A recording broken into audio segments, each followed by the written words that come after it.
Welcome to the Blockchain Music Conference put on by Vezt. My name is Jin Yu. I'm the Chief Growth Officer of Vezt, the world's first blockchain music royalty platform. Super excited to have you guys.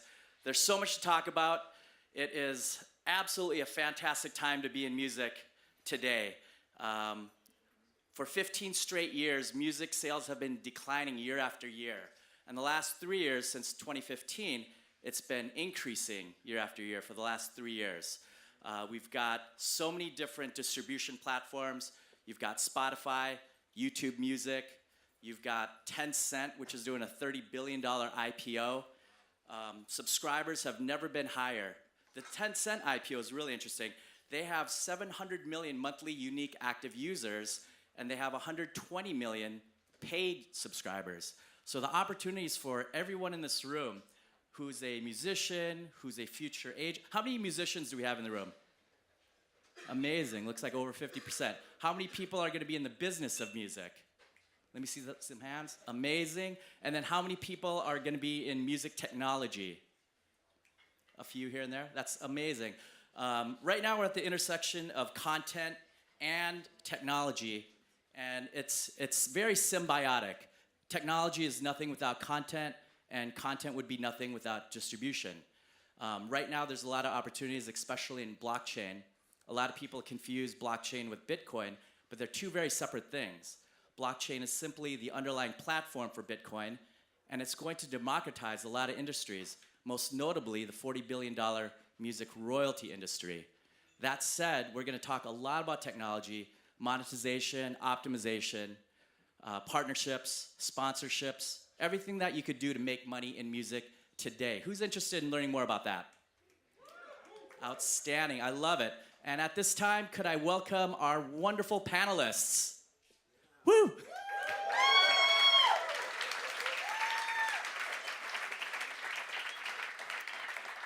Where are our wonderful panelists? I've got DJ Rap, say hi to DJ Rap, the world's first female electronic DJ, label owner. We've got Andreas Carlsson. Andreas, say hello. Oh, I'm sitting here. Slide one, sorry. Andreas is if you already don't know, a mega producer responsible for billions of dollars of sales and hundreds of millions of albums. There's Andy Gould right here. Say hi, Andy. Andy is an iconic manager, music manager for the last 30 years. Guns N' Roses, Linkin Park, Rob Zombie. He's produced 9 movies. The guy is connected to everyone. And last but not least, there's Steve Stewart, CEO, co-founder of Vezt. He is a technology thought leader, former manager of Stone Temple Pilots for over a decade. You may have heard of them.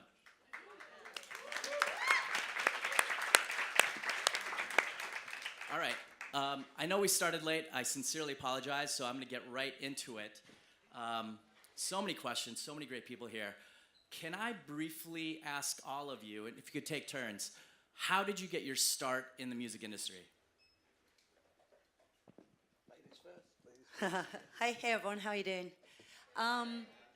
So for me, my start was my mother encouraging me to play piano, and from there it grew into an organic thing where I just got into the music scene, raving, and just listening to music. And honestly, I'll just say grassroots, the passion for music and listening to a lot of records.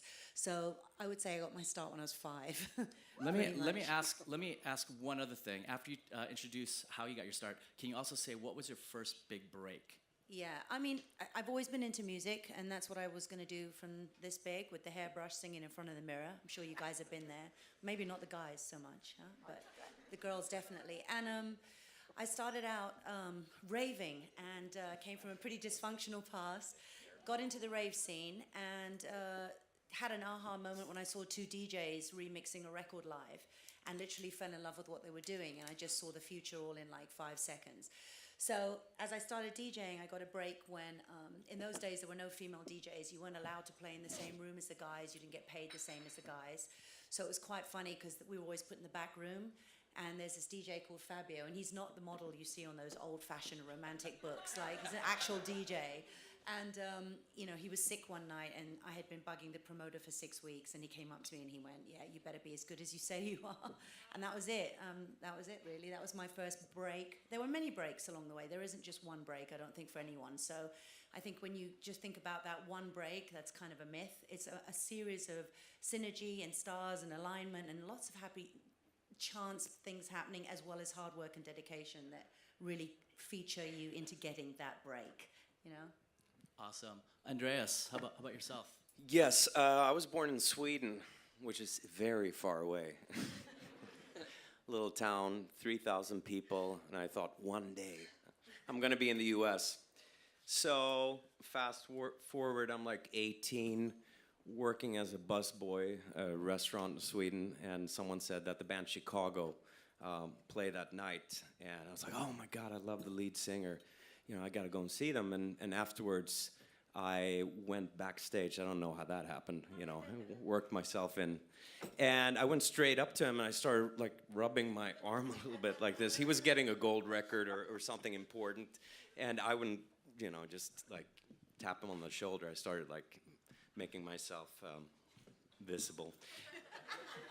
Anyways, so he said, hey, how are you doing? I'm going to Los Angeles.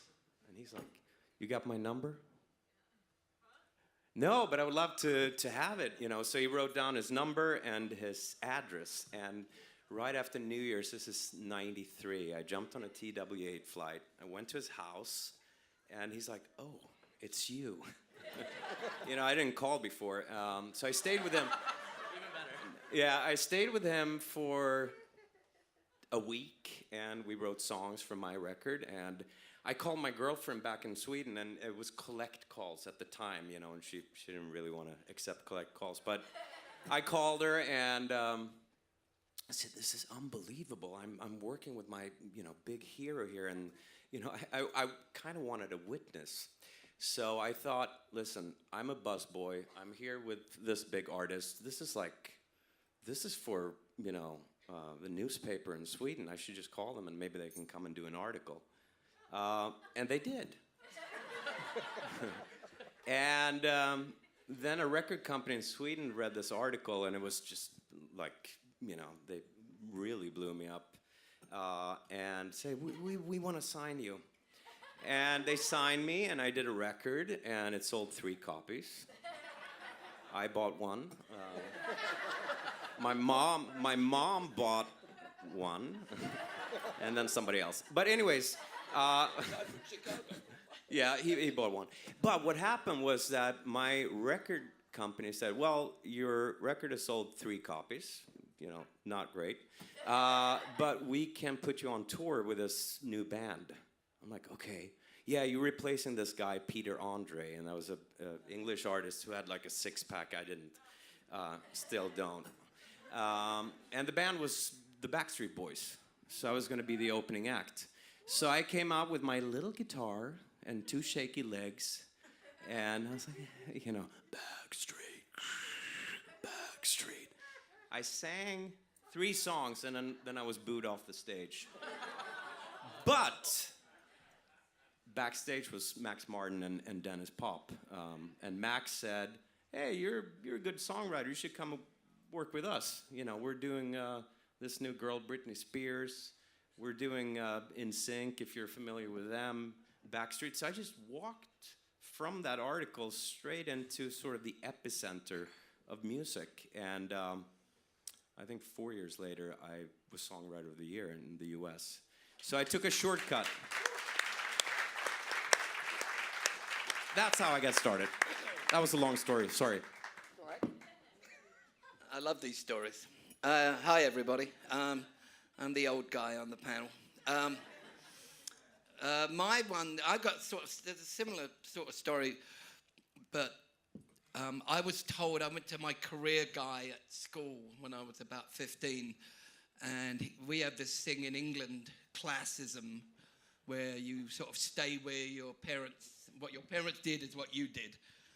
My mum and dad, who I love dearly, but they were working class, and I wanted to be in the music business.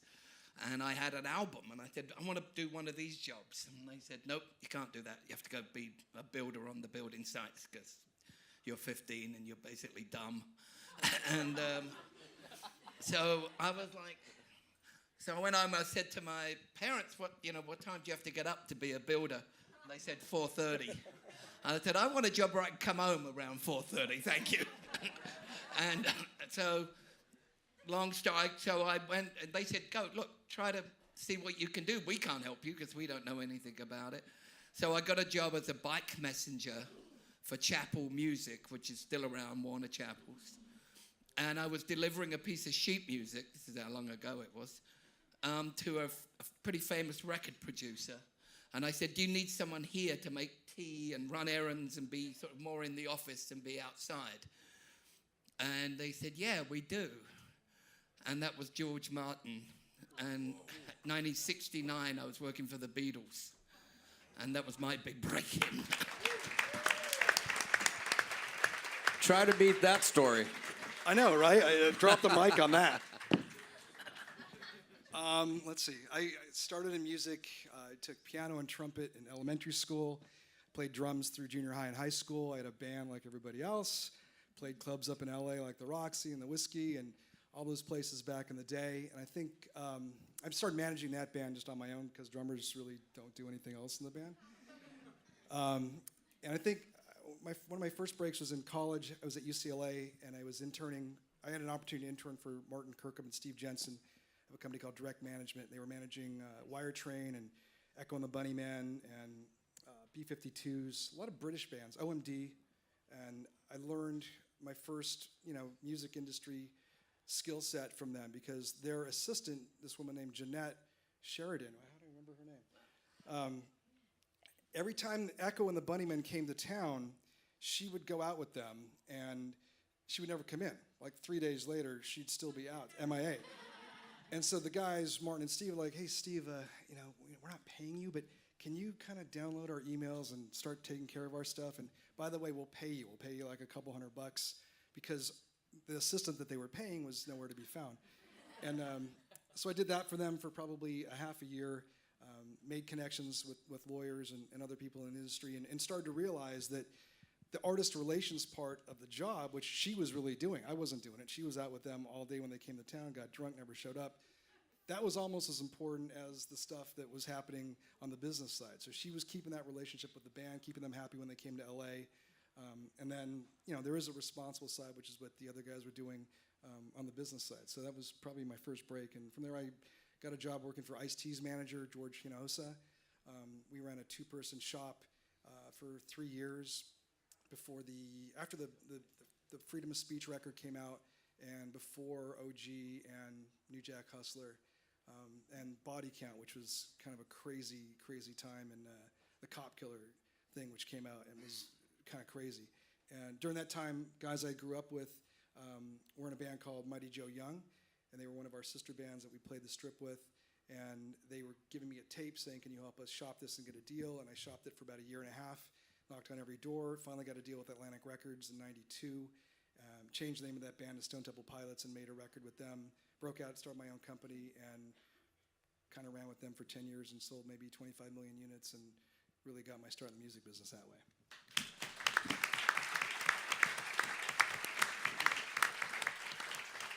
So I'm sitting here looking down the table. We've got titans of industry in each of your own respected verticals. You guys are amazing. What attributes did y'all possess to cause you to make it in your respective industries? I mean, I think just listening to all those stories, I think we've all got the same one, which is, I had a bit of a chip on my shoulder when I first got into the business because this one guy from my school had said, you'll never be in the business. And I hated it, and I remember saying to someone much wiser than I, not hard, that if I ever saw that guy, I'd clock him, And the guy said, no, you're totally wrong. You couldn't be more wrong. If you see that guy, buy him a beer because he's the guy that inspired you, that no, you turned to yes. And every one of these stories is a whole group of people that people said no to. And then all of a sudden, you turn no to yes. And if I ever had to say the first thing I would, as a manager, that I learned is how to turn no into yes. And apart from my dating life, I've succeeded pretty well.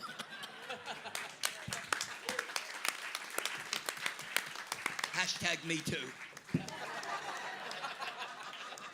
touch. Yeah, thank you. I think that Andy just nailed it. I mean, each and every one of us has probably got some kind of... What was I watching the other day on Netflix? The 28 Club. I don't know if any of you guys have seen it. There's a certain amount of people that have passed away who are huge talents in our industry at 28 years old. It's this thing, right? And they were talking about how, as an artist, you kind of screwed up, need love, or you've got a chip on your shoulder. There's something about you. I think we had the same teacher. Yeah. Could be.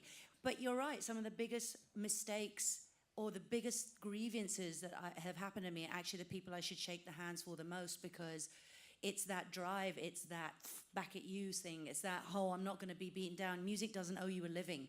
It doesn't owe you anything. It's about that passion and how you feel about it and how you just need to be on a stage like, I don't know, how a woman aches for a baby or a dude wants beer. You know, it's just like one of those things. It's like, it's not an attribute like, oh, I'm the most talented or I'm the best songwriter. That all helps. But I think it's just that burning thing to not be left behind and to just show the world that you matter in some way. And call that insecurity, call that passion, call it what you want. But for me, that is what drives me every day, so. Beautiful. I think my big thing is like, I didn't want to live another person's life. You know, we're all afraid of not fitting in. You know, you should be doing this in life, or you should get an education and do that, or you should become a lawyer or whatever. I wanted to be in music. I loved music. I was consumed with music. And when I was 11 years old, my father went to prison for embezzling money. So I was just, I have to win in some sort of way. And I think when you do what you love, you will succeed eventually. If I had one tattoo, I don't have one, it would say relentless pursuit. In the end, you will always win. You know, you could have 10% talent, but if you have 90% drive and ambition, you'll win, you know. And I put my focus there and just went after it. But I wanted to do something in my life where I had fun every day. I mean, we're born and we die, but in between we can have a lot of fun. So do what you love.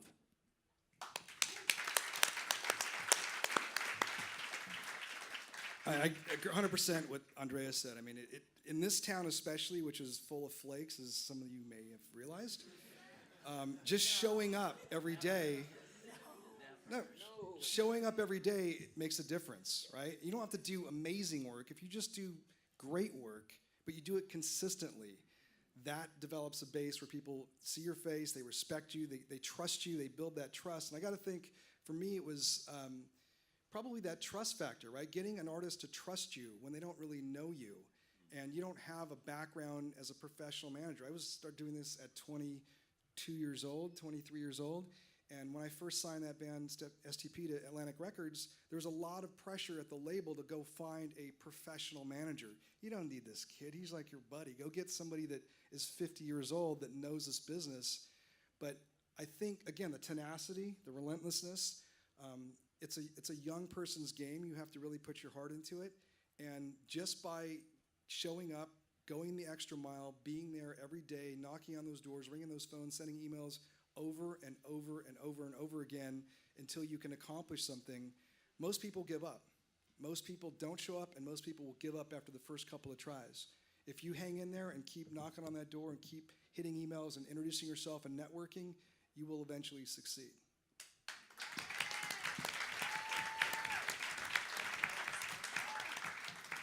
Steve, you mentioned never give up, always be relentless, and I think that seems to be the common attribute with all of you. That said, not everyone in life can achieve absolute success.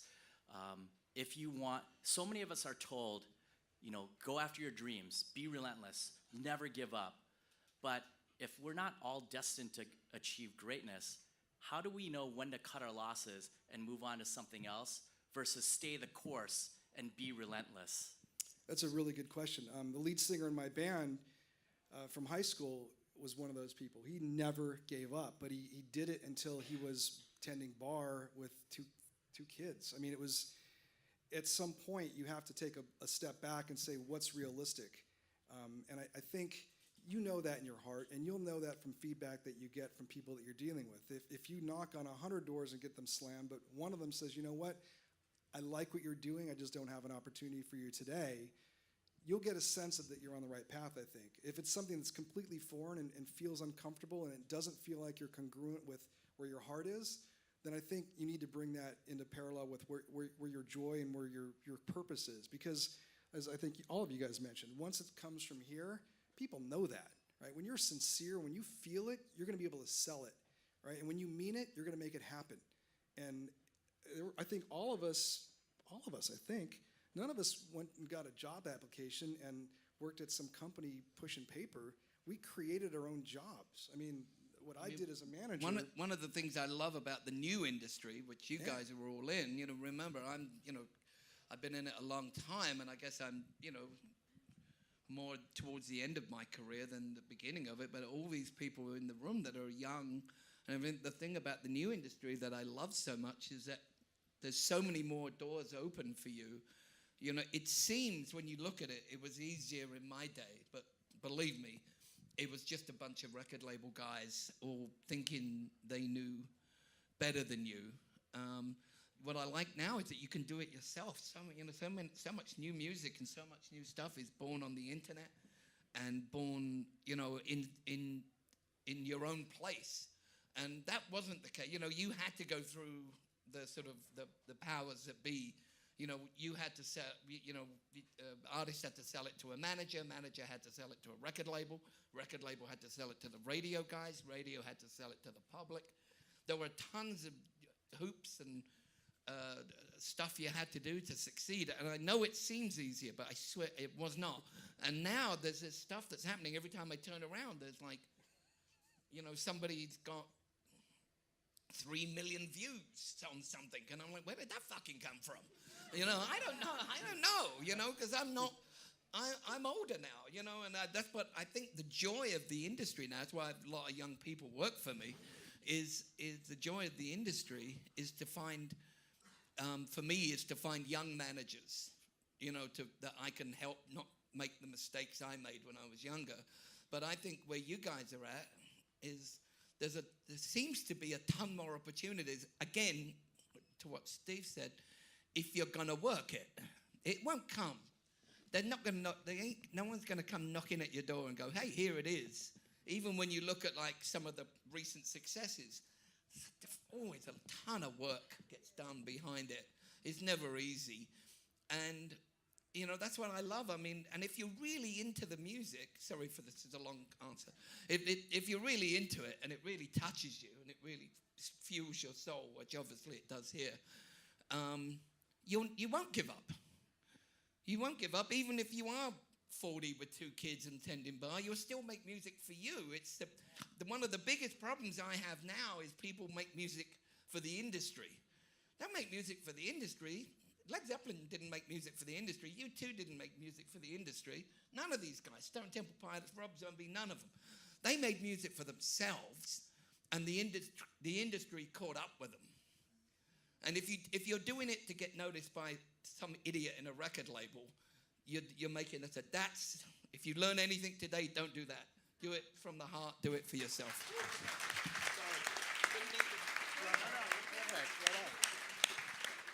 Andy, I love what you're saying about the new industry. I want to touch upon that. But DJ Rap, Andreas, I'd love to hear your thoughts on how did you know when to keep driving forward, stay resilient, persistent on your goals, versus give up and choose another trajectory?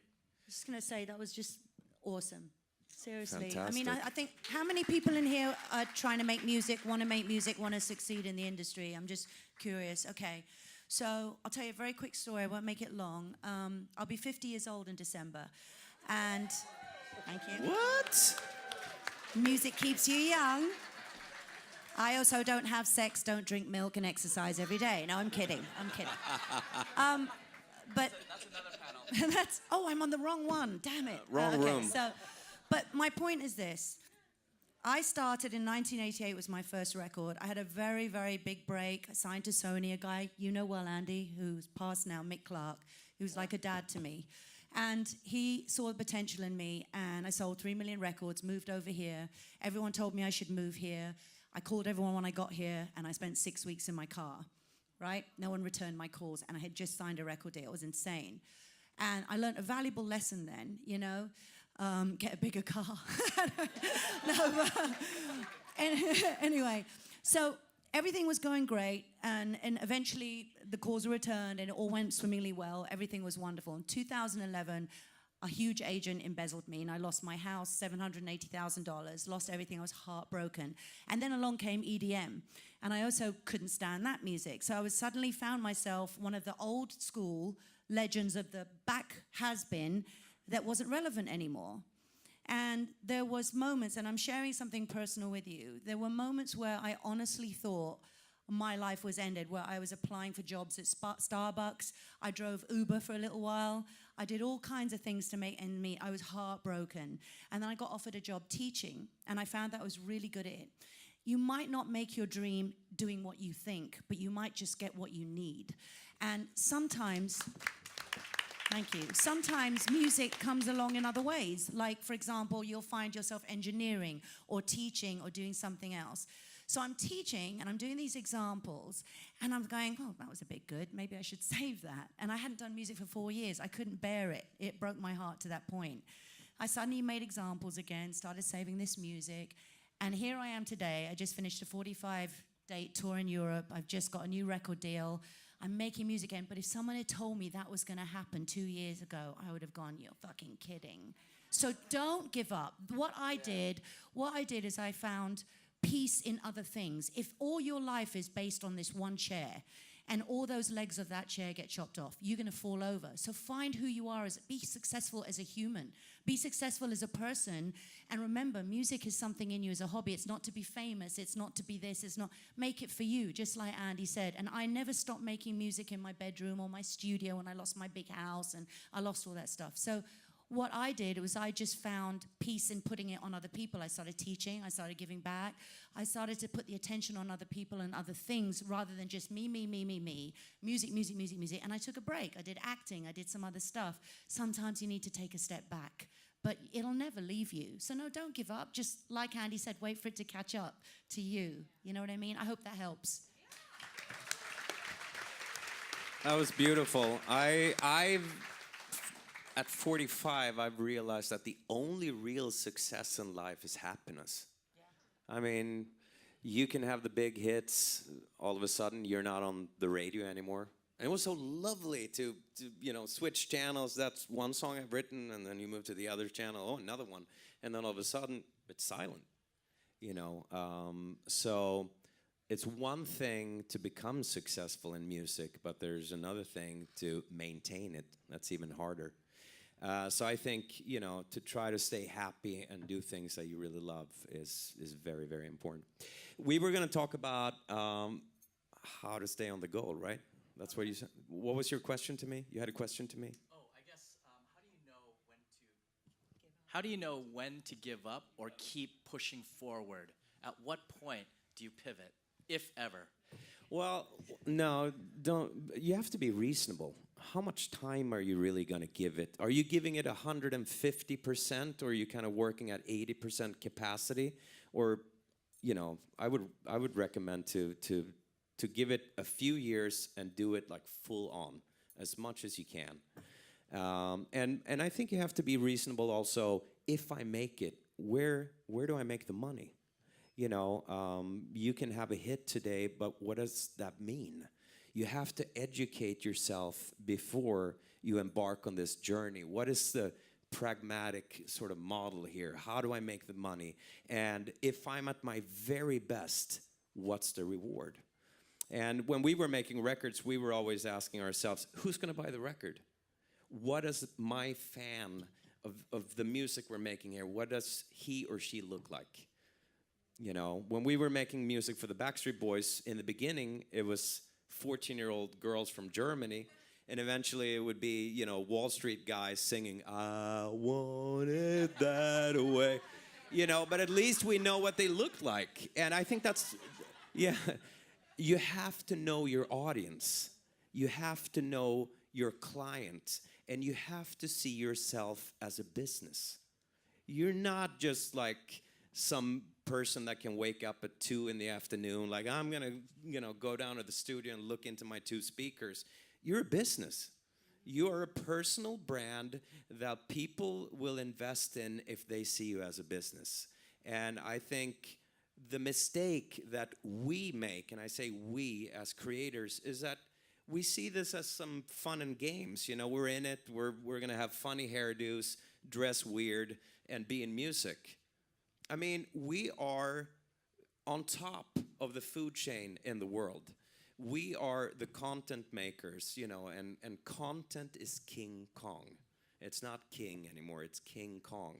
Because all those big monopolies around are living off of what we create. So it's up to us to understand our business. And I think before any one of us, including myself, embark on our next journey, we should know what's in it, financially. I think that's very important. And then it's wonderful to dream and be happy and create music and all of that. But, an economy makes things possible. So I think that's our homework. Ask yourself at the end of every day, what did I do for myself today? That's been just one little thing for me. I always try to, at the end of every day, go, what, did I do anything good today? For me, for the industry, but mainly for Andy. What did I do? And some days, it's not so much, but I try to always think, the people that are just starting, it's a great question to ask yourself. I know a lot, because I've pivoted into movies, I know a lot of actresses and actors and, people that live here, but they're not really doing anything. They're working, serving at a bar or something, which is admirable and wonderful, but they don't really do anything to advance their cause. Did they read a book? Did they go take an acting lesson? Same with musicians, and this is what's great about the, Institute. Just come and learn all the time. They never stop learning. I still never stop learning. Never stop learning. What else you got? I have so many questions. I see so much success on the table. I'd love to hear, what were your greatest mistakes, and what could we learn from your mistakes? If we could start with you, Steve. Wow. You're at 7 and it started. I mean, I don't like to look at mistakes as a completely negative factor. I think that learning from that it's necessary, right? If everything you do is a win, then really what's your life, right? Where's the dynamic, right? There's no reference point. So I think I brought this up once before, but I think in the late 90s, I think I felt like I missed the first .com boom, right? I was doing very well in the music business, but I was heads down. I was focused. I was probably working 20-hour days, traveling around the world, and really didn't have an opportunity to jump into something that was happening in the technology world here in California, especially, to take advantage of that. And a lot of stuff happened from like 1997 to about 2001. I think in that space, it really changed the world that we live in today. And I felt like I was kind of, again, focused on what I was doing and not able to take advantage of opportunities that I saw there at that point. And hopefully, those things change as time goes by. I mean, I think all of us have probably that same thing. We're so busy doing what we do that things come along, the way, for me, at least recently, the way EDM music is now super popular. And I didn't really see it coming that much because I'm not that interested in it, frankly.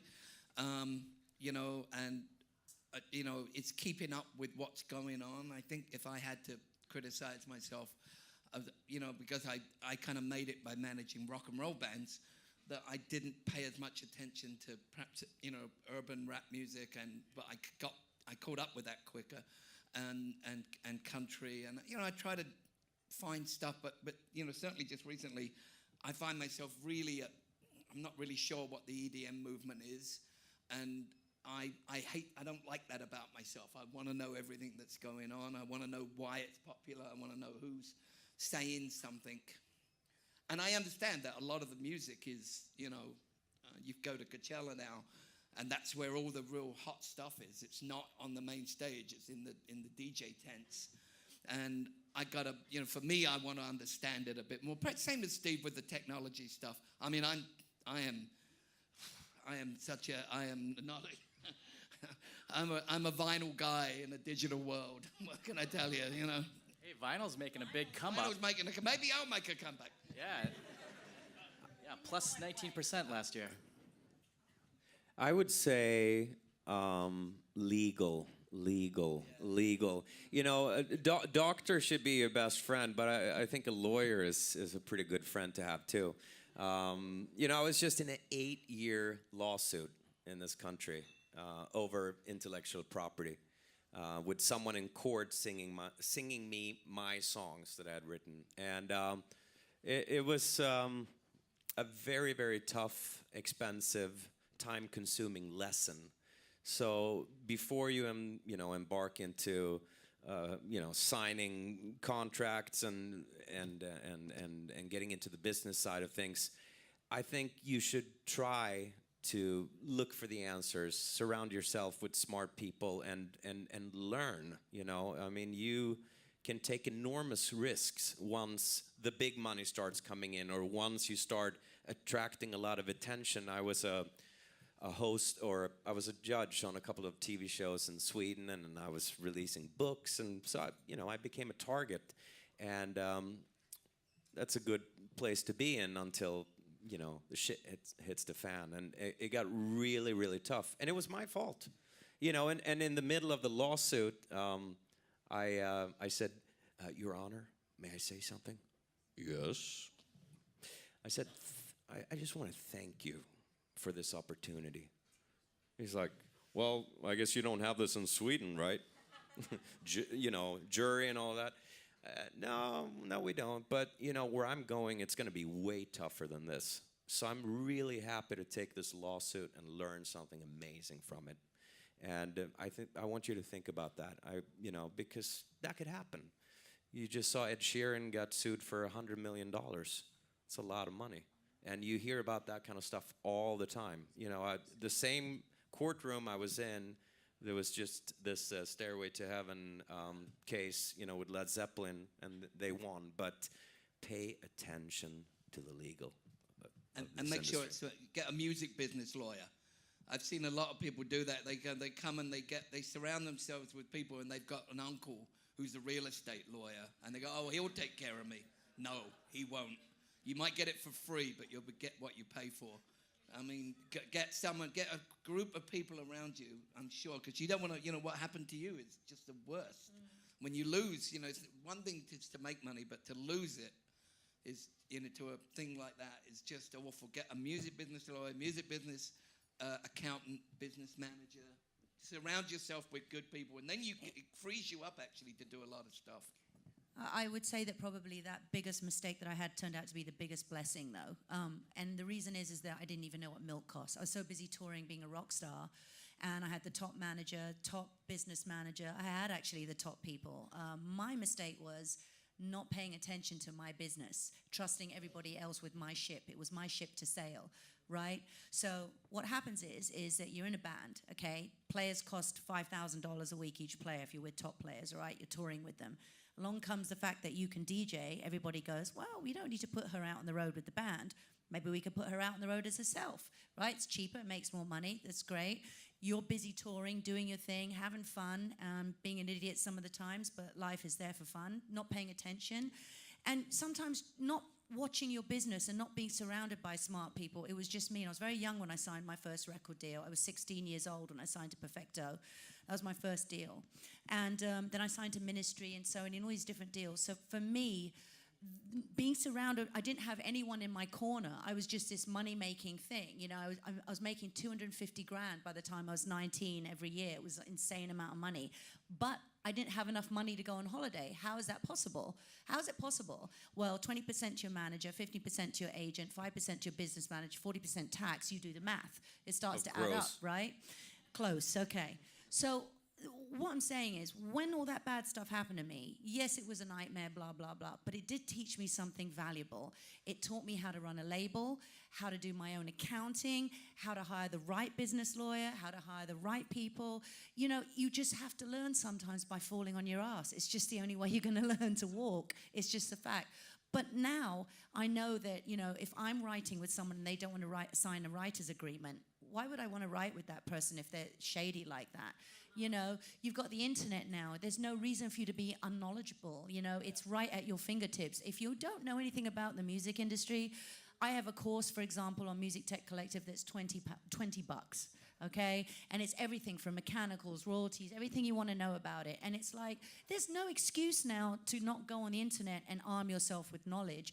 Back in our day, it was like, send a pigeon, tie a note to its leg, hope it lands, and, you know, that's how it's going to happen. I used a bottle because I was in Sweden.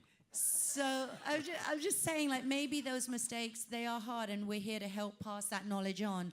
But it is better for you because now you guys have the opportunity. It's all out there. We've made the mistakes and trailed past, but you are going to make your own mistakes ultimately. But definitely just, you know, get some knowledge and don't be afraid to fall down. You're going to pick yourself up. You know, that is important. Beautifully stated.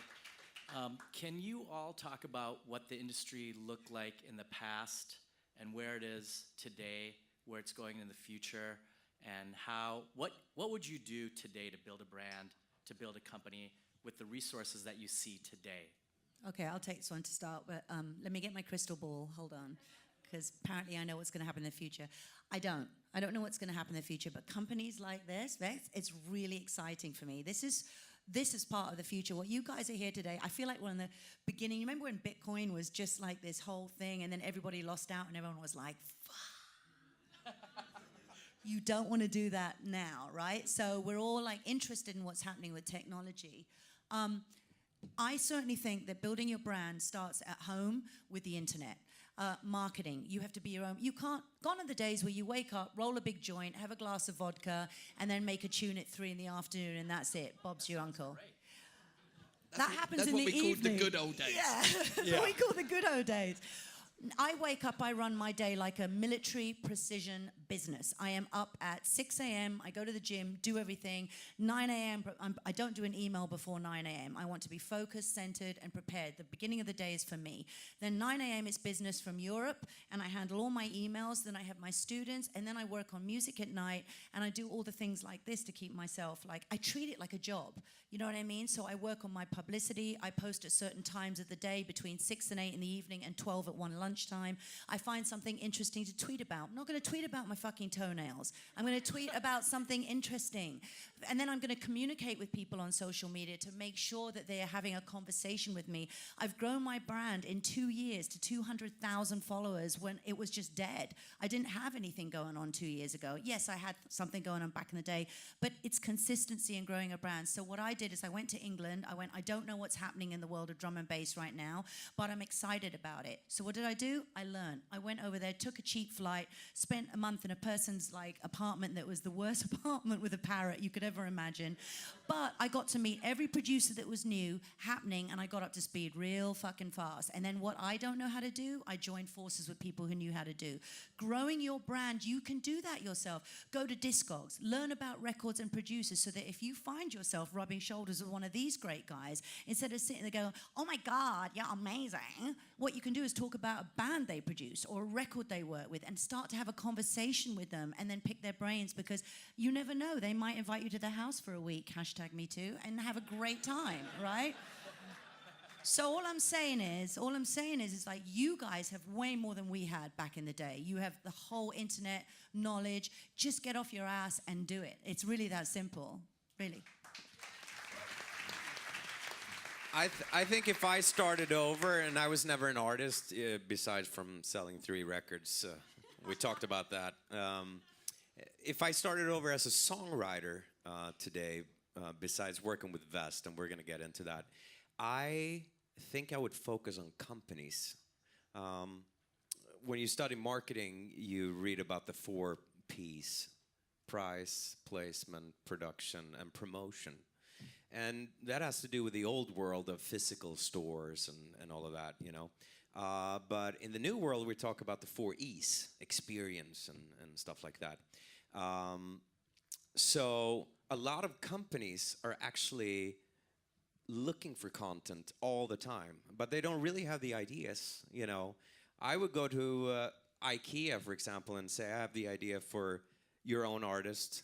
You know, I have 4 music videos that could be chopped up to 1 million pieces, and they can promote your furniture or whatever. I think there's a huge industry, and we already see it. I mean, YouTube, the biggest monopoly in the world, is just doing just that. They take our content and they sell advertising from companies that don't know how to attract content makers. So if I was a songwriter today, that's what I would do. I would chase major corporations and be their go-to guy for music and content.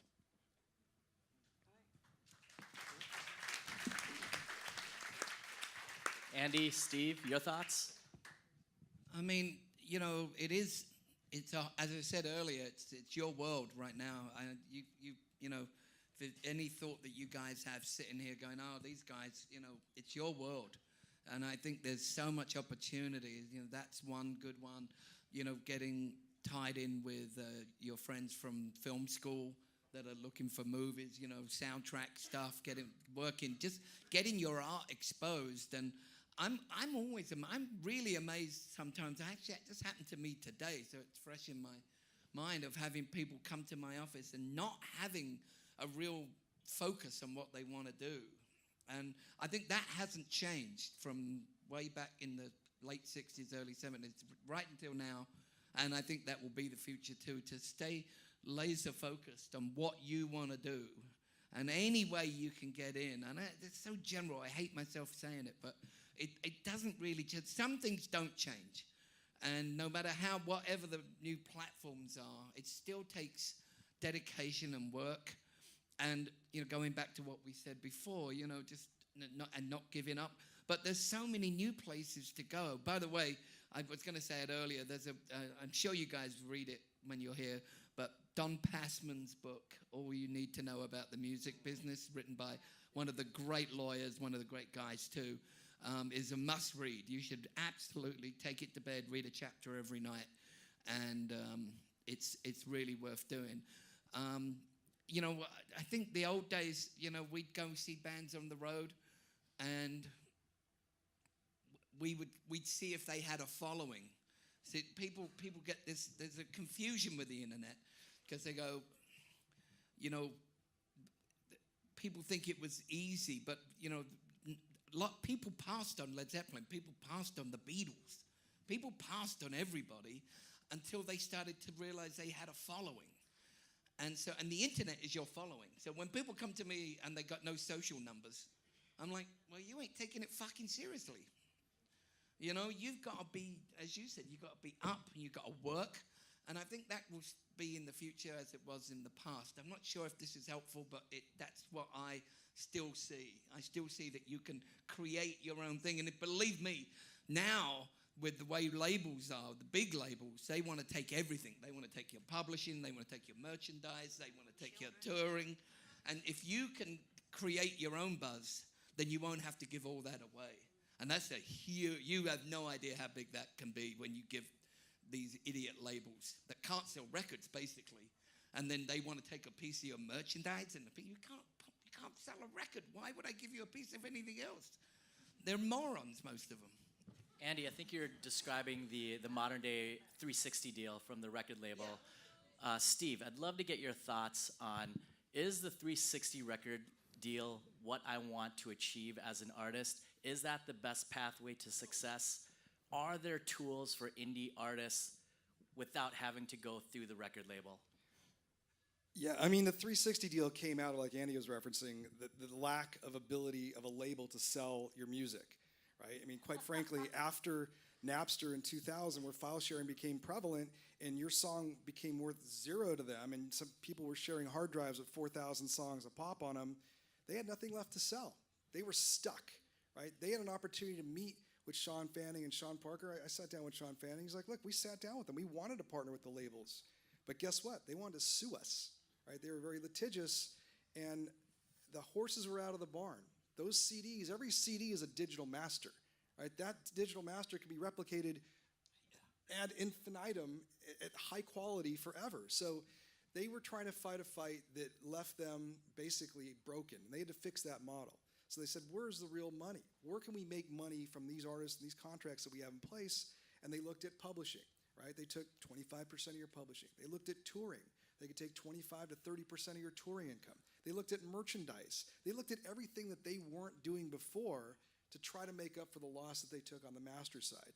So I was lucky enough to be at the end of that. I saw success through the 90s. I saw what happened in 2000, and I noticed where the holes were. And today, most record labels, I'm sure some of you may know, a lot of them are doing what's called label services. They're outsourcing a publicity person. They're outsourcing a promotions person. They're outsourcing much of what they did in-house 25 years ago.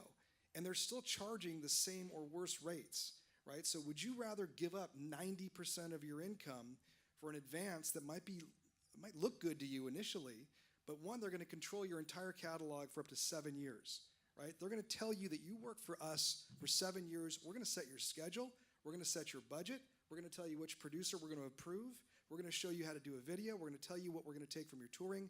I mean, you're basically signing over your life to them in a way that you give up control, which has never been as deep as it is today. So some of those advances may be tempting, but I got to tell you, there's other ways to do it. And a platform that I'm building called Vezt basically lets an artist put back in control, right? It gives an artist the choice of how much they want to raise. How much of your rights do you want to put up on the marketplace? What kind of reversions do you want, right? You dictate what those parameters are. You choose what you want to put up for sale. You touch your social media base, and we become a transactional platform that lets you touch your customers directly. And what you'll also notice about the old model is they don't let you touch the customer, right? The creator was separated from the consumer, right? The record label didn't tell you who bought your records. Spotify doesn't tell you who streamed your song. iTunes won't tell you who downloaded that song.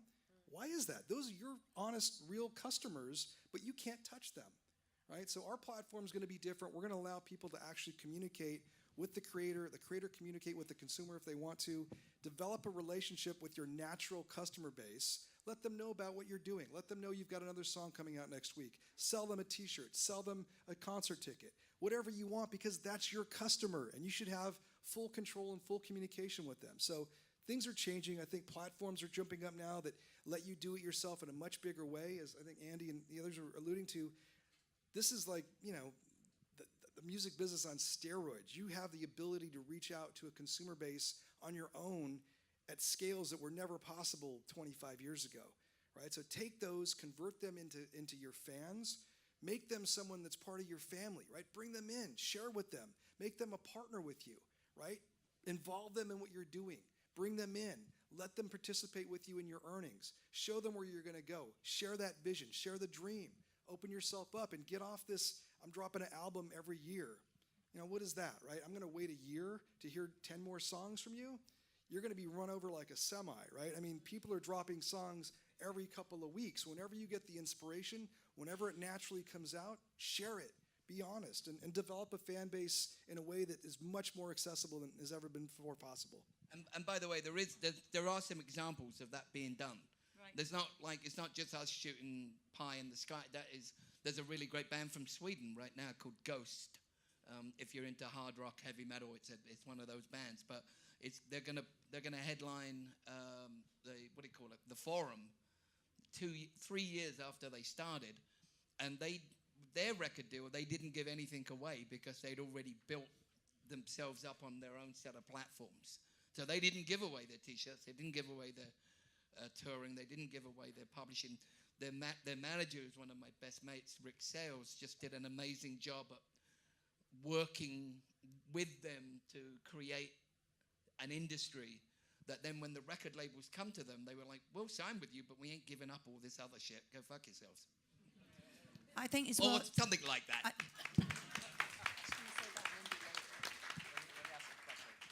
So Steve, I see blockchain logos, Vezt logos all over this place. Who here is allowed to use Vezt, and how can we make money off of Vezt or with Vezt? What is it? So anybody with a song that's on Spotify or iTunes can use Vezt. So it's new artists, it's established artists, anybody interested in connecting directly with their fan base, anybody interested in monetizing their IP, the platform's open to everybody. So it's not exclusive in any sense of the word. We're also dealing with publishers now. We're meeting with BMG and Sony, and we're looking for depth of market with catalogs. So we're finding that, as you may or may not know, a lot of publishers purport to do things for you that they rarely ever do. In fact, I don't think I've met a single artist that is ever satisfied or happy with their publishing deal. They work probably 2 to 3% of their catalog. The other 97 or 98% doesn't really get worked at all. But what they're realizing is monetizing that with the public, doing what happened in the financial markets in the late 80s here, where we turned investing in one share of Microsoft was almost impossible in 1987. You had to be accredited. You had to have a broker. You had to have buy in tranches of 10 to 100 shares of stock at once. So in other words, you had to be kind of a player to buy into the stock market. That changed with Charles Schwab and E-Trade and Ameritrade. Now anybody can pick up their mobile device and buy one share of Tesla in a minute, almost for no cost. We want to bring that to music rights, right? We want to allow people, the general public, to invest in your rights at the rate they want to. They can buy in for as little as $5 and as much as $100,000, right? So it's the person's choice how much they want to support you, how much they want to see and partner with you in your royalty stream. So, I mean, that's one example of a platform I think that is artist-centric. There's no long-term contracts. There's no commission base. We're not charging 5% of your income or 25% like a publisher will. We charge a transaction fee on the buyer side, but on the artist side, there's no fee whatsoever because we want to support the creator, make sure it's the creator's choice, put them in control, and give them a transparent and efficient marketplace for the rights.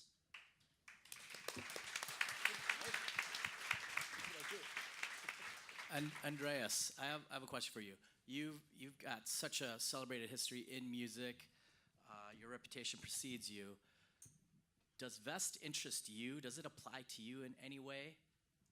Yeah, I mean, I saw the MP3 come, 20 years ago and completely steal my market. So I've been looking for something like this since.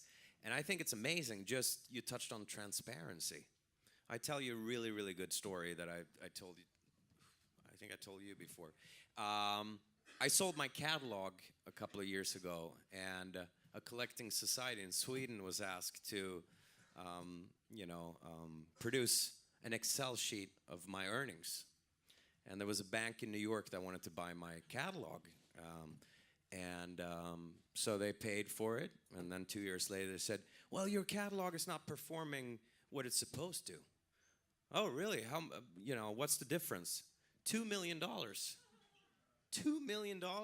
Really? So I owe you $2 million? I was like, oh, okay. So I called the collecting society and I said, there's something wrong here with my statement.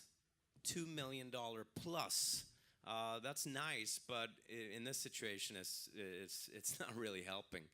And then they said, well, I didn't know you wanted it for, you were going to sell your catalog. And I said, do you have different statements for different clients? So what I'm touching on here is full transparency and letting somebody sit on your money for years, and then you're going to go after a publisher and say, hey, you owe me $100,000 or $200,000, and then they want to they probably want to mediate with you somewhere and you get 50. So just the fact that this is fully transparent and you get your money immediately, that's enough for me to be, I think this is the best thing I've heard and seen in a very, very long time. I think this is the future of music. For me, yeah.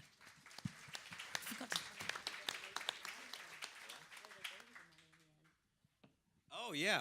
Do you know where they gave me the money in the end, the missing $2 million? They just took it from other members of that collecting society. Isn't that nice? Because there was a huge black box that holds about I want to say 1 billion Swedish kroners. But it's an enormous amount of money that is not going to the right person every year. So they just took other members' money to pay me. That's where my money went. You. Sorry. No. The other thing, as one thing I have always held on to is my publishing. And even through my darkest times, the thing that has kept me fed and has kept me from a day job my whole life is my publishing. I've written songs for movies, 6 major movies, ESPN, people like Hans Zimmer, American Idols, Australian Idols. So singing and writing is great. Your publishing is going to keep you fed. The other thing is my own label, my indie label. Doing everything myself, setting up a store, learning how to operate a website and build a website. It's so easy now with Squarespace or whatever. There's a million sites out there, but I learned Squarespace inside out. I was very bored one night. And I developed a website for my label, and I sell all my vinyl off my website. I have an app that puts me in touch with every fan from Bandcamp as well. I have that integrated into my store so that I can reach out, send a message to everyone. I have personal emails. It's all about personal, personal, personal. I may be a small fish compared to these legends here, but I believe in that it doesn't matter how big or small you are. If you take an interest in your fans and get to know them, they become hyper fans. And there's nothing they won't do for you. They'll turn up to all your gigs, man. They'll just support you in such a way. And I know that this company, I tell you what, I know if I offer 50 of my hyper fans the opportunity to buy portions of my best-selling songs, I just know they would do it because they want to see me succeed. It's not about money or greed or how much can I get. It's about, like, help me build community.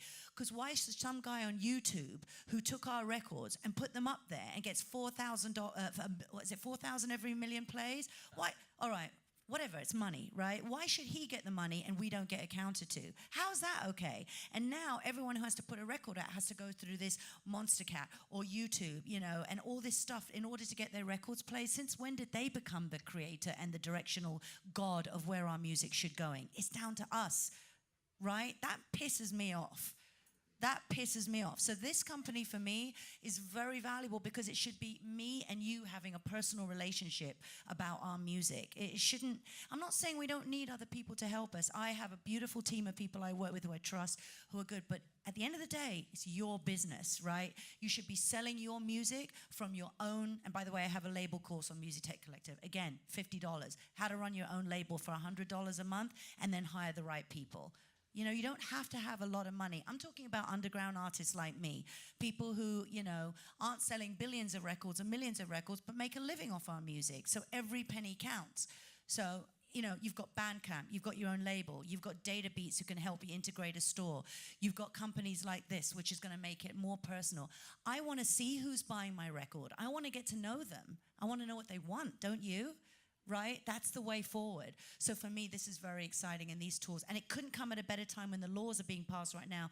Is it the Modernization Act? There's other laws right now as well, where streaming is going to become more translucent for us. So these things are happening, and there's a synergy. And I think we want to be right on the point of it and the preface of it right now. It's a very exciting time.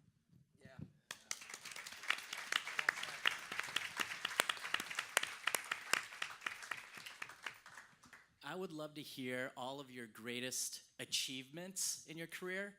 I want to know the algorithm of how you achieve that so I can reverse engineer it and so I can retire a handsome billionaire like Andreas. So who would like to tell me about your greatest achievement and what is the algorithm for getting there?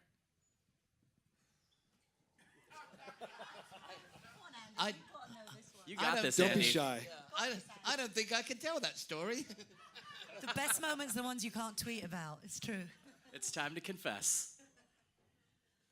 I think my greatest achievement was in 2016, and I was on Broadway. And, Broadway is, not for Swedes, except Björn and Benny from ABBA. So I just decided that I'm going to be on Broadway. It's a stupid idea. But I went for it, and it took me a long, long time. To write for pop, that's one thing. It's one-dimensional. But to write for musical theater, it's actually three-dimensional, because the number one rule for musical theater is, like, when you get emotionally carried away, you start to sing, And so you have to write not only a great song, great lyrics, all of that, it's a very snobby club, Broadway. You also have to stay in character because you're, writing songs for different characters. So I was called in by Cirque du Soleil, and that was a negative already because they have so much money, so they're not respected on Broadway. So they were going to do a $25 million show. I was in Africa doing a charity TV show, and they said we've tried 6 Broadway writers, and we would like to hire you, and we're opening in 3 months. So I was like, okay. So I was walking over Times Square every day, and I was looking at big sign of Cats, Phantom of the Opera, no pressure. I'm gonna do it. And then I walked underneath the theater, and I heard like 38 people dancing on top of me every day. And you can't use computers. You can't, it all has to be live in the pit, played by a band. So I wrote the songs on an upright piano and an acoustic guitar, handed it to my typist, who writes out the charts. And then I looked at the charts, and I said, I want the string to go like, do-do-do-do-do. The string needs to go, do-do-do-do-do-do. That was very important. I loved it. I was like, when did that matter? But anyways, so eventually it opened, and I brought my mom, and I got to see this $25 million show that was up for a year. It was so amazing. And that was my greatest achievement. Thank you. How did I get there? Just always believe that the impossible is possible. No matter where you come from or what your parents did, or, you can make up all the excuses you want. You can do anything if you put your mind to it. And I think Broadway, for me, as somebody, born in Sweden, it was impossible, but I did it, and it was so much fun. Yeah, for me was movie. For me, funnily enough, the biggest achievement, I guess, for me. There's been so many. I've been very blessed with this business, man. I can't tell you. Every day. One of my favorite sayings is, you know you're doing well when your reality is bigger than any dream you had. And I if someone went back to me when I was, a kid in South London and said, people would want to hear your opinion at Musicians Institute, and there's been so many of those times when I'm like, wow, this is so crazy, this actually can happen. And my one was, we started making movies with Rob Zombie, horror movies, if any of you guys are fans, and we remade Halloween, and it opened at the big, the Chinese theater here with the spotlights and red carpet and everything. I was like, fuck me, this is amazing. How did this happen? And sadly, my mum and dad had passed away already, and I was kind of bummed out because I would love, I would like them to have seen it. But that was like standing there on Hollywood Boulevard, where I see, in 1977, I saw Star Wars, just as a kid. And, well, probably not even as a guy. I was already old then, I think. That was amazing. And also, there's certain rooms, aren't there? I'm sure you went through this. The first time you played Madison Square Gardens with one of your bands, that's crazy. And what's amazing is that Madison Square Gardens is so union run. You'll learn this later on, that you can't make a dime there. But boy, when you see again, it's it's just these things that you do when you have dreams, which I'm sure all of you guys do. And when those dreams come true, it's like, wow, and it never stops, man. I swear to you, never. At this, I'm in my 60s now, and it's still fucking fun every day. Because I'd retire otherwise if it stopped being fun. I love making movies. I love fun. I got this new country girl. I signed my first ever country act, and it's top 20 in the country charts, and it's like, fuck yeah,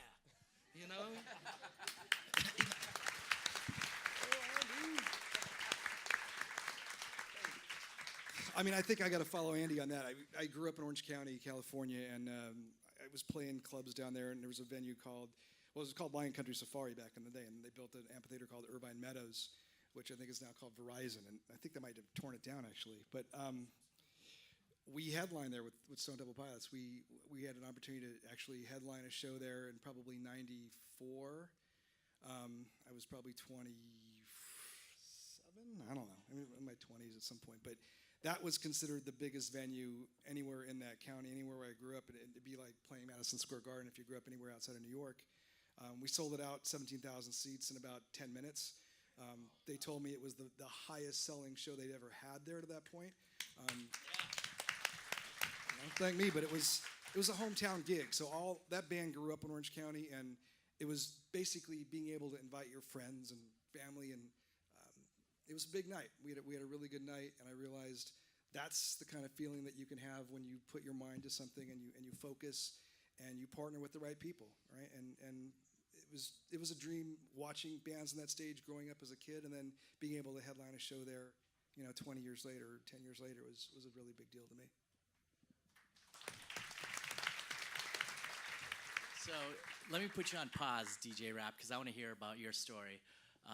Before we get to DJ Rap's success story, how many people have questions for the panelists? If I open up the room to everybody, who has a question? Just one? Like 2, 3, 4? Anyone else? All right, cool. So let's have you answer, and then we'll open it up to questions. Good idea. Okay. All right, I'll be quick then, because it's more important about you than us right now. So I honestly feel I haven't even scratched the surface. That's annoying, because it never goes away. It's just when I was living in a squat, and I used to dream about earning £500 a month, and I used to say to my girlfriends when we were all modeling and we had to do all kinds of dastardly deeds to keep the cockroaches from our door. I have a book coming out in December. It's all there. I may as well tell you now. Fuck it. But, I had to do some things. And I'd be like, if I could just earn £500 a month, I'll never ask for anything again. And then I learned that soon increased. Yeah, you'll ask for a lot more. I think that the biggest achievement I've had is that I didn't give up, and that I kept going, and that now I'm doing better than ever before. That's probably the biggest achievement. But there are moments that you look at and you just go, fuck me, I'm famous. It's kind of weird. Like, I was at the Mondrian Hotel, and there was a big Calvin Klein. I did the Calvin Klein campaign as billboards. First time I played Coachella. First time I did the Berlin Love Parade. You're in front of 1 million people. Nothing like it. But the frustration, the thing is, it's like this adrenaline junkie thing, you do it and then you get this depression afterwards. And people don't talk about that stuff. It's like you have this amazing show and you're high off it, right? And then it's like, it's the loneliest thing afterwards, because it's like, what's next? And that's why I can't stress enough to you, get the chair with the 4 legs. Because if all you count on are those big highs, you'll never know contentment, because it'll always be about those big highs or what the next big thing is. So the biggest success I've had is learning to live without those huge successes until they come back, because they will. You know what I mean? So that's the biggest success, is being okay without it. Do you know what I mean? And you're always going to want it. All right, can we open this up to questions? Can you come up right to the front? Hi, how's it going?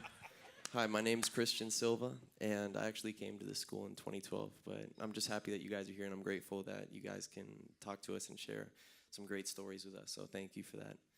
And first, I want to touch on the point about there's enough work to go around. I know you brought it up that, the impossible can be possible, so what is your... What can you say about that? Because, there's like, oh, there's that guy that plays guitar just like me, or there's this guy that writes songs just like me, or that guy's got the same hair as me. So, the tail end, I guess, of the music industry is so huge of the people that don't sell music compared to the ones that do. So what can you guys say about that, about making the impossible possible, and, that there is enough work to go around for all of us? I don't think it's the tail end of the business. I don't think it's the tail end of the music business. I think it's the beginning of a new music business. And this is the kind of stuff, I just couldn't. I think you have got the wrong idea right away. I'm sorry, I'm not picking on you, but I'm just saying, you don't have that attitude. That's the attitude that won't, I nearly said something. I nearly said something really bad then. You're not... It's okay, you can say it. No, I'm not in this fucking day and age, I'm not saying it. I know what you mean, Andy. That's the attitude that won't get you laid. Right? You know what I mean? If you walk in and you see someone, beautiful boy, beautiful girl, whatever your choice is, and you go, they'll never talk to me. Well, not with that attitude, they won't. This is the fucking new business, man. Come on. Get with it. Learn from what we just said and go out there and go and make it your own like we did us. We did it for ourselves, you know, in a different time. I think that was something Andy said earlier, is that have a layers of focus. Think about what you want. Think about your future self, how you see yourself, what kind of music you're into, what you want to do. Don't try to mimic everyone else, but definitely learn. Look at someone who's doing something better than you in the sense of the business model. How do they market themselves? Let's say you want to market yourself, right? And you don't know how. Well, go on Instagram and just take a look at how someone else is marketing themselves. Learn their hashtags. You can certainly watch people and implement their ideas, but always be you. Be original, because everyone else is taken. So don't worry about the noise that's going on, but you can watch other people and implement how they're successfully marketing themselves. You've got the internet, you've got your idea, you've got your originality. It's all you fucking need. Yeah. Just one quick thing. I found a band from Sweden called Dirty Loops. No, has anyone heard of them? Yeah, pretty amazing, right? I just told them to be original, you know, because if you're original and you're doing something better than anyone could, I mean, you're doing your thing, the cream rises to the top. It's amazing when you see that skateboarding cat that 100 million people have just watched, and it's like, but eventually it will surface. So do what you're really good at, because no one can do it better than you. Be proud of yourself. Don't let anybody tell you anything different. Hello, my name is Zeno Gold. I am a aspiring musician. I write music. I just want to record and perform and stuff like that.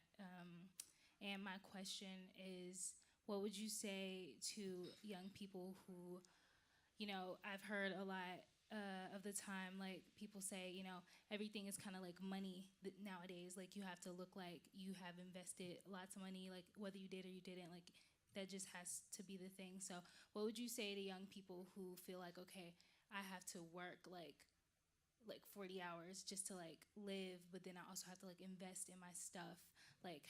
What's a good way to go about that so that you're not wasting time and resources? It's a good question, and my question is that if you're not prepared to invest 150% of yourself, then this is the wrong business for you. You shouldn't even really be asking that question in the sense of how much work do I have to put into it, because this is an obsession. This is going to be something that calls you before man, marriage, babies, sex, anything. I'm single this is all I fucking care about. This is all I live and breathe about. So how many hours do I put in? As much as my body can put in. Having said that, taking care of yourself, being fit, healthy, having a balanced life is important, but treat it as a business. You know, put everything you can into it. Like these guys said, give it a time period if you like. For me, there is no end point. Failure is not an option. So just give it whatever you can, 100%. Don't listen to what other people are doing. Do you. You know, It ain't about money. It's not about money. It's about talent. If you've got talent and you're prepared to work at it, money will follow. Believe me, someone will find you. Yeah, thank you. I like that about the 150%. Thank you.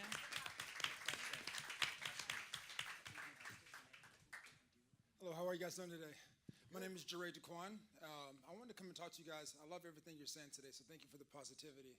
I'm a songwriter as well as an artist here, and I write a lot of different genres, like, you know, pop, R&B, rock, now some country, and I've been working with country artists and pop artists, and I've been really trying to figure out a way to really get my songs into the right publishing hands, or try to figure out some kind of way to have that little bread and butter on the side that, you know, I'm making some money, or at least trying to sell some songs. Do you have any suggestions I should go through? You know, I've looked at BMI and all those different things like that. Is that the best option for me to sell you know, such my catalog, which is such an array of genres?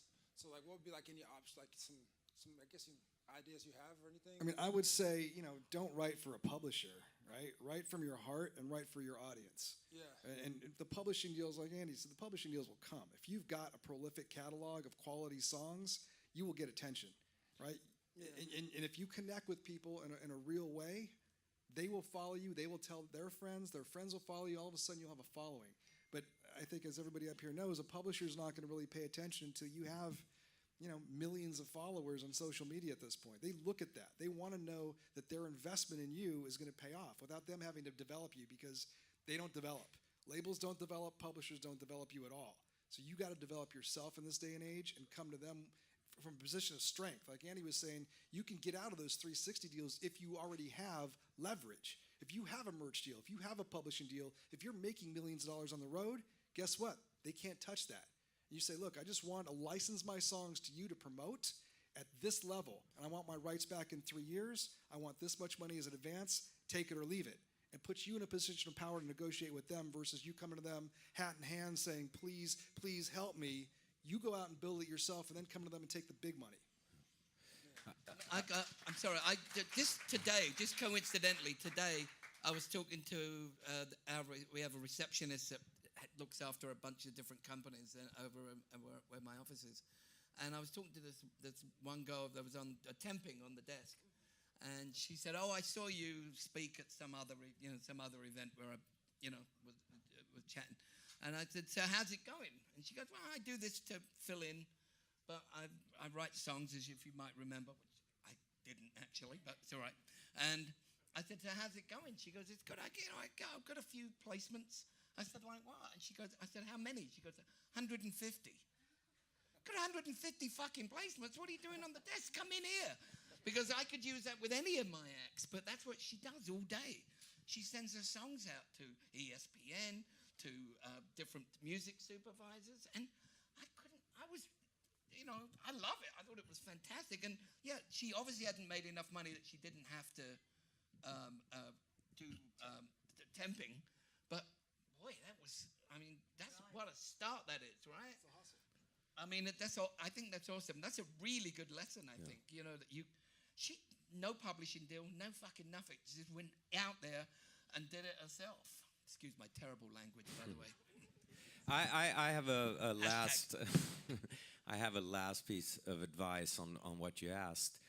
Start hanging out with other people outside of the music industry, business people, people that work in finance, etc. Because once you start hanging out with these people or people in tech, you will know what's coming. I mean, who knew that Netflix were gonna, be nominated for 144 awards and have more money than God?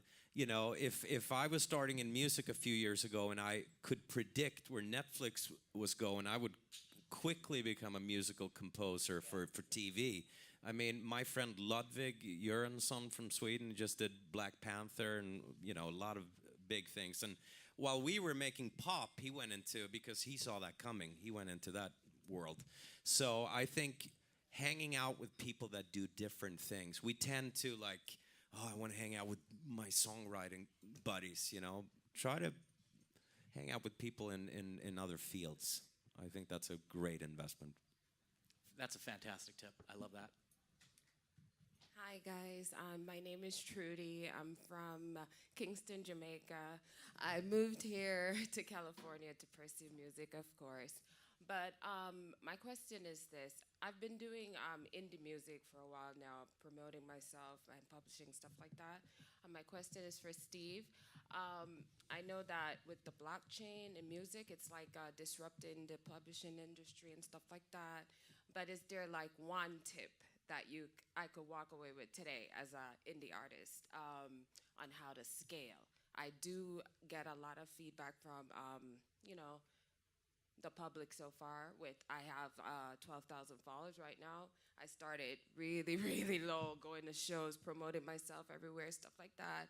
So I just wanted to see if I could walk away with a tip today on scaling. You've got 12,000 followers. That's a great start. I mean, that's admirable.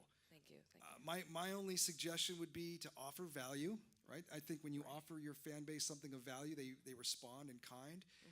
If it were me, I would probably figure out, maybe record something new, right, and say, look, I will give you this recording for free if you send this to 10 of your best friends. Oh, cool. Right, and then you 10x your followers from 12,000 to 120,000, right, and then look at what the results were and touch them. I mean, right, send them an email, contact them directly instead of just pushing stuff to them.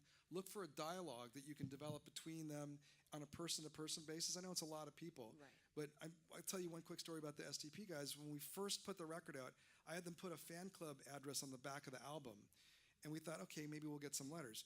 The first batch of letters we got, I would say 10% of them had phone numbers in. And I got the band members, I brought them to my office, I said, you guys are gonna come in and spend 5 hours today making phone calls. And they're like, what? I said, we're gonna reach out to everybody that was kind enough to want to send you a letter, and two, that included a phone number, and you're gonna call them from this phone right here. And we sat down and they called every single person on that list. It was probably 200 or 300 phone calls. But imagine getting a call as a kid in high school from a band member of your favorite band calling you, right? Hi, it's Robert DeLeo. I'm the bass player for Stone Temple Pilots. I just want to thank you for buying my record and writing a letter to me. It means a lot to me. Each one of those kids went to school the next day and told their entire fucking school that they got a call from their favorite band, right? So they then took one person and made that into maybe 500 fans in the course of 24 short hours. So something like that where you provide something that's unique, something of value, can exponentially grow your fan base. Also make sure to do that on Facebook. It's the same thing on Facebook. When you've got those people messaging you, always leave a question with if someone says to you, how are you doing today? What do you do? Don't just go, I'm great. Go, I'm great. How are you? Leave the door open. When I'm selling records, I'm always doing something like a personal signature or a screensaver, and I make sure as much as I can, and it's hard because I've got a lot of people on Facebook, but do try to answer people or say hi to people or just interact with your fans, and that's really what he's saying. It's the same thing. You know, because it might not be a big deal to you. You might not think I'm huge yet. I've only got 12. It's a great start, but someone is wishing they were you. And so it's like they can't believe when you answer them back. They go, oh my God, she answered me, but that's great, you know. And yeah, you're going to get some weirdos, but that's part of life, you know. That's the way it goes. Right. My Facebook account, I don't take messages at all, so that's a good one. You absolutely need to. And another tip on Facebook, just so you know, because this grows exponentially. Every time you do a video on Facebook, you go to the comments page, invite everybody to like your page. Because right after they've seen you do something like a little acoustic piano set or something that I'll do, I'll get on my piano, I'll sing, I'll do something, and then you'll get a video and you'll get like whatever, you know, your 10,000 likes, whatever. But if you go through the comments page and invite everyone who forgot to like your page, they'll respond right away and like your page because they just saw you perform and they think, oh my God, you just invited me. So it's that personal touch. It's little technical things like that. But again, what I said earlier, personal, personal, personal. Look at any successful salesman. What was good about them? It was that personal touch. You know, so surrounding yourselves by other people outside of the industry is a very good idea. Don't play tennis with bad tennis players. Know what I mean? Amazing. So we've got about 20 more people in line, I think, but we're running out of time. Let's do 2 more questions, and then we'll do a meet and greet. Is that okay? Hey everybody, so first of all, you guys are mad effing funny, mad respect to y'all. Thanks for being here. But the question I want to ask was, so I'm not really like a musician, but I am a songwriter. I say musician because musicians, I think, are the people who play instruments and all that type of stuff and vocals and that. But do you have any tips for a musician who maybe just got with a big label? Yeah, lots. Spill. Yeah, fucking lots. Here's the deal. When you sign with a big label, you often think that's the, you know, oh, I've arrived. I've made it. I've made it. That's far from the truth. Yeah, that's what a lot of people, I've seen it happen, you know, because I can sit up here and tell you about all the bands that I've managed that have been successful, but I could also tell you about a bunch of bands that I've worked with that got in their own way, shot themselves in the foot, didn't listen, and they're now, you know, supersizing McDonald's somewhere. I don't know what they're doing, but they didn't, you know what I'm saying? It's like, it's easy to talk about the successes, but we've had loads of them, and the ones I can tell you always are the ones that sat back and said, oh, we signed to a big label. Now we can just take it and spend the advance and roll a joint, bang a couple of groupies, whatever that was on their minds. And that was they're the ones that always went away. The ones that made it, and I bet you it's true, everyone on this panel will guarantee it, the ones that made it are the ones that as soon as they got the record deal, they worked twice as hard. Because at least you had something back in you. But if you think that's the be and end all signing to a label, especially in this market right now, no, wrong. I think the main thing is not to, the mistake I made, like I said earlier, was trusting everybody with my business. So what I would say is make sure you understand how the business works. You have no reason to be ignorant. And then when you're with a big label, you can know if those decisions are good. You know, find out what the language is in contracts. Legalities are really important. You know, I remember getting a sunset clause in my contract. What the fuck? You know, when you know what that means, you're like, I would never agree to that, you know? Or that all your royalties, everything, every time you're picked up in a limo, every video, every cost comes out of your money. You know about that. Understand how the business works. Arm yourself with knowledge so that, yes, it's great you've got this support. I had an amazing record deal with Sony. They were great to me. But what I didn't realize is that my videos were costing $352,000 with David Slade and this director and that director. And then I've sold 3 million records and I don't understand where the money's gone. So knowledge is important. My mistake was trusting everybody and not questioning. I would never do that again. You won't catch me with my knickers down twice. Yeah, I would say read your royalty statements, learn how to read an accounting statement, right? And hire people, if you don't know how or don't have the time to, hire good people that do, and don't be afraid to pay them, right? Because that's the cheapest money you'll ever spend is someone that knows how to look out for your money and your business. But most artists I handled never read a bank statement, never read an accounting statement, ever. And then they wonder, like you just said, where did my video royalties go? Where did my advance go? That's why I do a course on it. And, you know, if you don't want to hire someone and spend that, buy my course. I'm not saying it just to promote myself, but it's there for you to help. That's my way of giving back. And it's cheap. It's $50, you know. But do learn about how your royalties are. I was lucky with my admin deal. Someone sat down and explained to me how it worked and explained the whole thing. So you really got to find people who want to take the time. And if someone doesn't want to take the time to explain it to you, then why would you want to be signed with them anyway? Okay, we've got time for one more question, and then let's do a meet and greet. Hello, my name is Ashlyn Nichols. I go by rapper actress. My one question for you guys is, in a world where like the music industry before was so much based on like the mystique and the talent, like 50% at least from what I've heard, and I'm a studied actress, so 50% mystique and, you know, 50% talent. Today we're in a world where like our fans want to know what we're doing, what we're eating for breakfast, and where we're going and stuff on a regular basis. And I'm just, like a lot of artists, I think can relate to a really private person. What advice do you guys have for like the up and coming stars of today, and like, like how social or how open we should be with our fans? I think social media is important, but I'm also a private person. I don't post anything that is personal in the sense of mundane shit. Everything I post has something to do with music, or there's a link to it somehow, right? So for example, everything you do, you don't have to tell everyone what you're eating for breakfast. Personally, I don't think your fans actually want to know that. That's for the Kardashian fans, right? Maybe, okay? So if you're a real musician, I'm sorry, but it's true. I don't need to be famous for the sake of being famous, right? Just post things that are relevant to music, to your artistry. Keep it interesting. You know what you could do? You could do a video, right? And say, hey, today's the beginning of my musical journey. I'm going to learn how to write a song. I want you guys to tell me what you think. Open a dialogue, you know. And then you could do a 2-minute video every day or something like that, or once. It's a million ways you can interact on social media about your music and find inventive ways to talk about it. Give someone a stem of your vocal and ask someone to send a stem of a beat. Do something. Make it a track that goes around the internet. Make it go viral. Donate it to charity. You know, do a cover. There's a million things you can do. SoundCloud, Mixcloud. I mean, it's there. You don't have to talk about banal. My private life is private. The best moments of my life, none of you know about. I don't tweet about them. They're personal. But my music life, my professional life, what I want people to understand about me, doesn't mean I'm a cold fish and I don't share anything. But you don't need to know who I'm schlupping, right? So that's my advice to you, and it works for me, so. Good luck.